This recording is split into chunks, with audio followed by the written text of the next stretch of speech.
মন্দিরের গ্রাম পাত্রা আর নাড়াজলের রাজবাড়িকে অতীত করে বন্ধুরা আজকের গল্প লেখা অরণ্য সুন্দরী ঝাড়গ্রামকে নিয়ে। অরণ্য, নদী, জলপ্রপাত আর পাহাড়ে ঘেরা অনন্য সুন্দর পর্যটন স্থল হলো এই ঝাড়গ্রাম।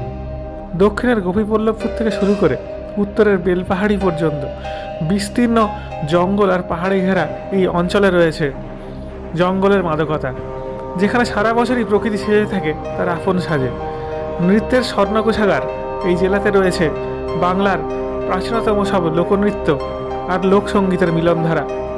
হ্যাঁ বন্ধুরা, এই ট্যুরে আশ্চর্য সব অনুভূতি অপেক্ষা করে রয়েছে তোমাদের জন্য। শহরের একঘেয়েমিতে তোমরা কি ক্লান্ত? প্রমিস করছি, কর্মব্যস্ততায় হারিয়ে যাওয়া সব ভালো লাগা ফিরিয়ে দেবো তোমাদের কাছে।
সুপ্রভাত বন্ধুরা, আজ আপনাদের সবাইকে সুপ্রভাত জানাচ্ছি আমি পশ্চিমবঙ্গের পশ্চিম প্রান্ত ঝাড়গ্রাম থেকে।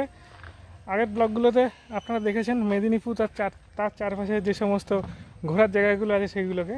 তো এখন আমি মেদিনীপুর থেকে শিফট হয়ে চলে এসেছি ঠিক পাশের জেলা ঝাড়গ্রামে, যেটাকে জঙ্গলমহল আমরা বলে থাকি। তো সেই জঙ্গলমহলের একটি জুলজিক্যাল পার্কের মধ্যে এই মুহূর্তে আমি রয়েছি। এটা হলো এই ঝাড়গ্রাম ভ্রমণের প্রথম অভিজ্ঞতা আমার। তো সেই অভিজ্ঞতাটা আমি শেয়ার করব, এখানে জুলজিক্যাল পার্কে কী আছে না আছে, আর তার সাথে আমি দেখাবো ঝাড়গ্রামের অদূরে আরও কতগুলো জলপ্রপাত আছে, আর কিছু রাজবাড়িরও ভগ্নপ্রায় রাজবাড়ি আছে, সেগুলো পারলে দেখাবো। সেটা কালকে যাবো আর কি। তো আমি মেদিনীপুর থেকে সবথেকে অবাক কাণ্ড যেটা হলো, আমি মেদিনীপুর থেকে টোটো করে এখানে এসেছি। তো এটা খুবই একটা অবাক করা জিনিস। 50 কিলোমিটারের মতো ডিস্টেন্স।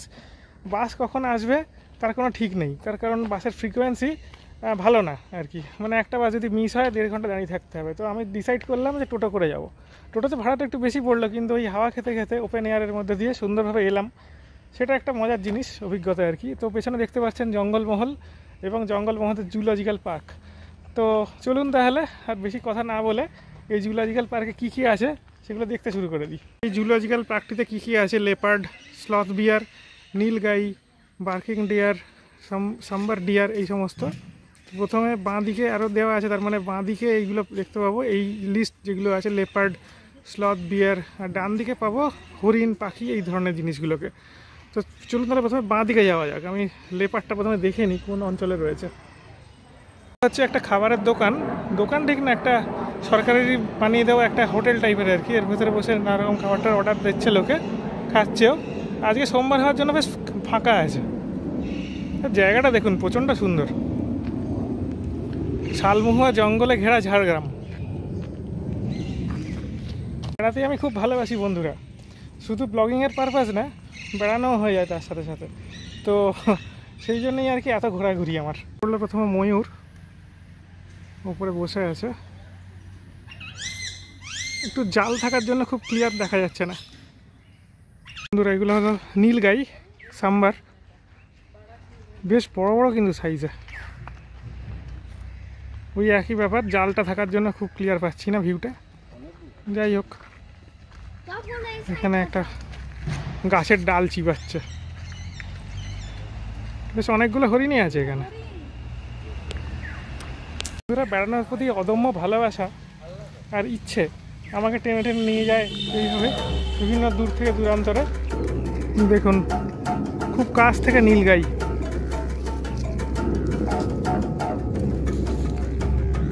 দেখুন বন্ধুরা, আমার ঠিক সামনেই রয়েছে চিতাবাঘ, শুয়ে রয়েছে। আমি ক্যামেরাটাকে একটু তুলে একটু জুম করছি, করে দেখানোর চেষ্টা করছি। দেখুন এই দেখুন শুয়ে রয়েছে চিতাবাঘটা, ভাত ঘুম দিচ্ছে আর কি, ভাত টাত খেয়ে দুপুরবেলা। বন্ধুরা এখান থেকে আরও ক্লিয়ার পাচ্ছি ভিউটা, যে শুয়ে আছে, মুখটা দেখা যাচ্ছে পরিষ্কার, এই যে মুখটা দেখা যাচ্ছে পরিষ্কার। তো বন্ধুরা ওভারঅল জিওলজিক্যাল পার্কটা মোটের উপরে বেশ ভালোই লাগছে আমার। ছিমছাম খুব বড় না, কিন্তু খুব সুন্দর, নির্জন নিস্তব্ধ, পুরো একদম শান্তির পরিবেশ। দেখুন বন্ধুরা এখানে এমু পাখির দেখা মিলল, বিরাট বড়, অনেক বড় পাখিটা। ডেসক্রিপশন দেওয়া আছে, এর বডি লেন্থ 164 সেন্টিমিটারের মতো, হাইট হয় 150 থেকে 190 সেন্টিমিটার, এবং 18 থেকে 60 কেজির মতো ওয়েট হয়। 20 বছর মধ্যে পর্যন্ত বাঁচে এরা, এই পাখিগুলো।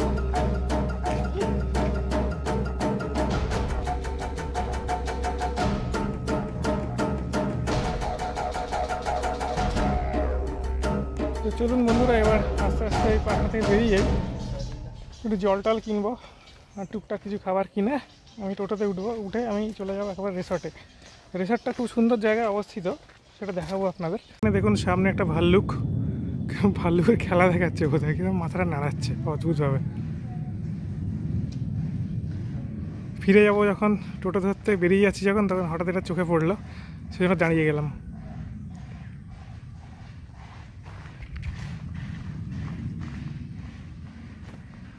আবার কোথায় যাচ্ছে ও, জলের দিকে।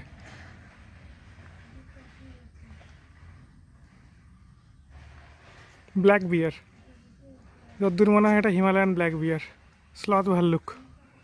ওই গুহার মধ্যে ঢুকবেও না, ঢুকলো না, সাইড দিয়ে বেরিয়ে গেল।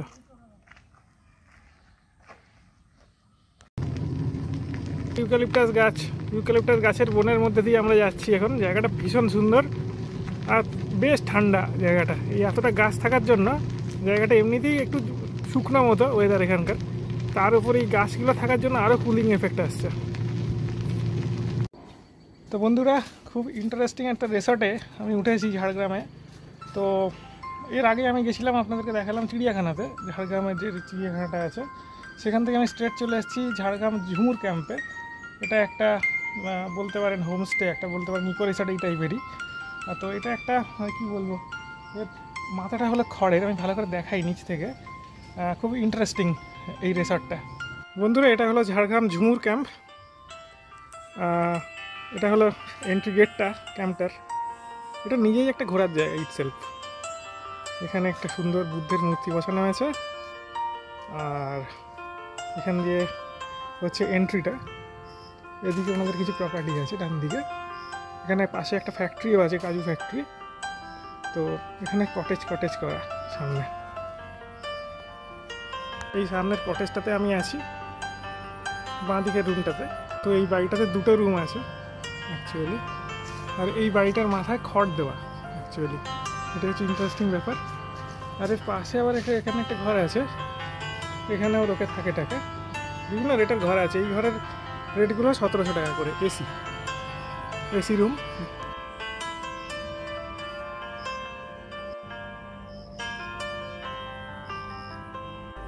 এইভাবে সিঁড়ি দিয়ে ঘরের মধ্যে উঠলাম, এর মাথায় আবার একটা ঘর আছে, বানিয়েছে বেশ সুন্দর।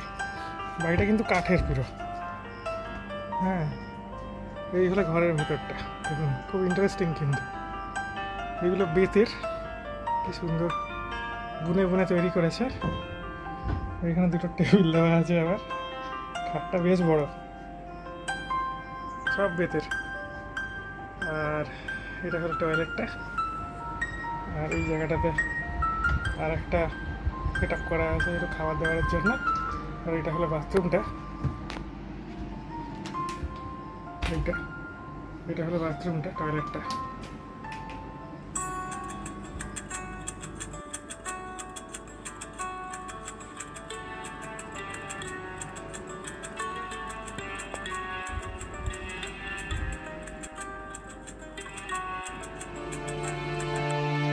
ঝুমুর ক্যাম্পে রাত কাটিয়ে বন্ধুরা পরের দিন উপহার পেলাম দারুণ সুন্দর একটা সকাল। একটা টোটো ধরে চললাম ঝাড়গ্রামেরই অদূরে সাঁওতালি গ্রামের পথে। সুন্দর সাজানো একটা সাঁওতালি গ্রাম। শরতের সকালের মৃদুমন্দ ঠান্ডা হাওয়ার মাদকতা উপভোগ করতে করতে শুরু হলো নতুন করে আমাদের পথ চলা।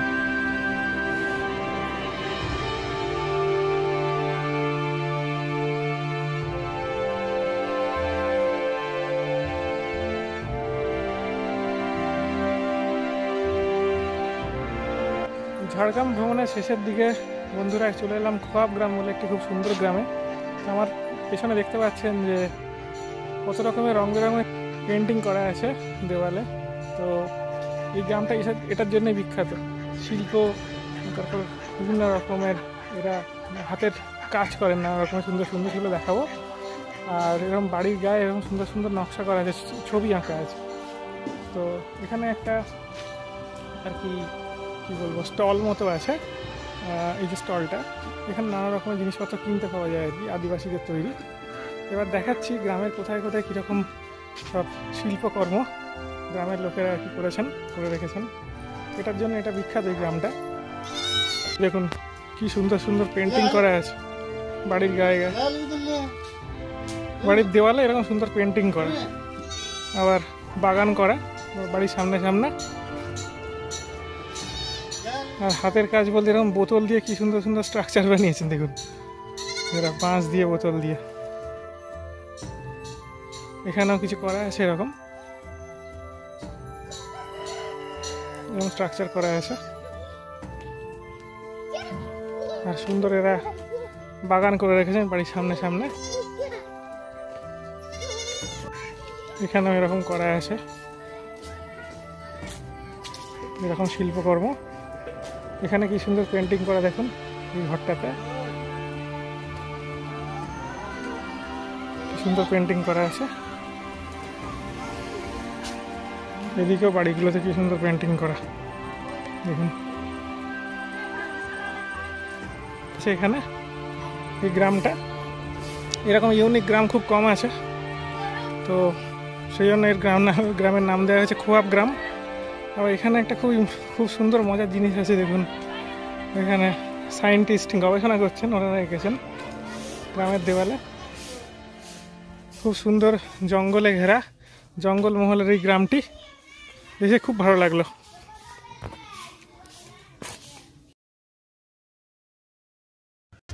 তো শেষের দিকে আমি বলে নিই কী করে আসতে হবে এখানে। সবথেকে আসার সহজ উপায় হলো আপনারা ইস্পাত এক্সপ্রেসে করে চলে আসুন ঝাড়গ্রাম, হাওড়া থেকে। ঝাড়গ্রামে নেমে পড়ে চলে যান ঝুমুর ইকো রিসর্টে, যেখানে আমি ছিলাম। এই ইকো রিসর্টটা খুবই সুন্দর, আর এখানে ভাড়া যে খুব বেশি তা নয়। রুম ট্যারিফ হলো মাত্র 1700 টাকা। এখানে থেকে এক রাত কাটিয়ে আপনারা বাসে করে বা টোটোতে করে চলে আসুন বেলপাহাড়ি। সামগ্রিক খরচার হিসেব যদি দেখেন তাহলে টোটো নিলে টোটো ভাড়া পড়বে 800 টাকার মতো। বাসে এখানে ভাড়া জনপ্রতি 50 টাকা মাত্র। আর থাকার জন্য এখানে খরচা হলো এই ঝুমুর ইকো ক্যাম্পে 1700 INR। তো এই হলো সামগ্রিক খরচার হিসেবে খুবই সস্তা। তো 2 রাত্রি 3 দিন বা 1 রাত্রি 2 দিন আরামসে আপনারা কাটাতে পারেন। বন্ধুরা অনেক কিছু দেখালাম এই ঝাড়গ্রাম ট্যুরেও, মেদিনীপুর ট্যুরে এর আগে দেখিয়েছি। ভিডিওগুলো কেমন লাগছে কমেন্ট করে বলবেন, আর ভালো লাগলে একটু শেয়ার করে দেবেন। আর আমি এই ভিডিওটা লম্বা করব না, আমি আজ এই ভিডিও থেকে বিদায় নিচ্ছি। আবার দেখা হবে নতুন গল্প নিয়ে। আবার বলতে যাওয়ার আগে, keep travelling, keep enjoying your life.